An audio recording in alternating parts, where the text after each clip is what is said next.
চাকরি দেব, বিভিন্ন সুখ সুবিধা দেব, এই প্রলোভন এনেছে। এখানে কারা এসেছে? আমার ভাই এসেছে।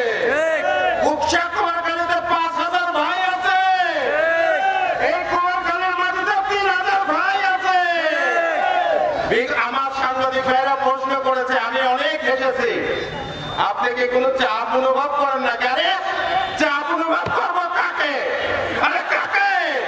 দানব শেখ হাসিনাকে পতনের মহানায়কের একজন আমি। শোনেন মজার গল্প।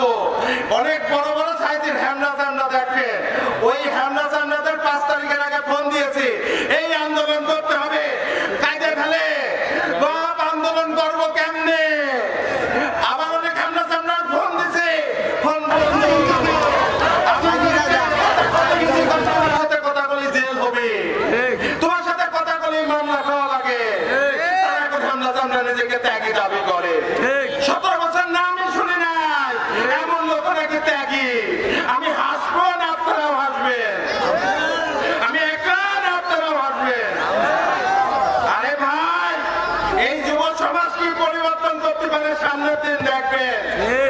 শাকিল আহমেদ দিয়া থাকে না, শাকিল আহমেদ দিয়া তোমার কালে রাত যাবে, অন্যায়ের বিপক্ষে তাই হবে।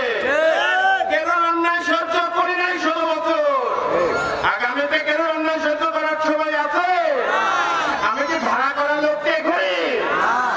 তোরা কি আমার জন্য মরতে পারে? গুলি খাতে পারে? আহত হতে পারে?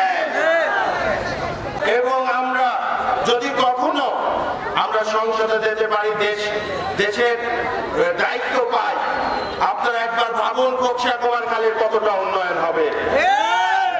আমরা তো বীজ বপন করতেছি, এই গাছ হবে, ফল হবে, আমরা পাই আর না পাই কুমারখালীবাসী পাবে। এই আবেগ ঘন জায়গায় আমি কিছু স্মৃতিচারণ করব।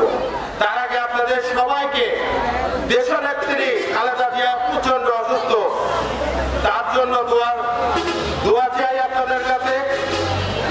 দেশনেত্রী এখন শুধু বিএনপির না, উনি পুরো বাংলাদেশের দেশনেত্রী। উনি প্রচন্ড ভাবে অসুস্থ, আপনারা সবাই নামাজে ওনার জন্য দোয়া করবেন। আমি তার আগে আরেকটি কথা বলি, বাংলাদেশে অনেক ষড়যন্ত্র হচ্ছে। হিন্দু মুসলিম, বাউল মুসলিম, কালো সাদা, মানে 100 প্রকারের ভেতরে ভেতরে ষড়যন্ত্র হচ্ছে। আমার এই পাশের ভাইরা কি মনোযোগ দিয়ে শুনছে?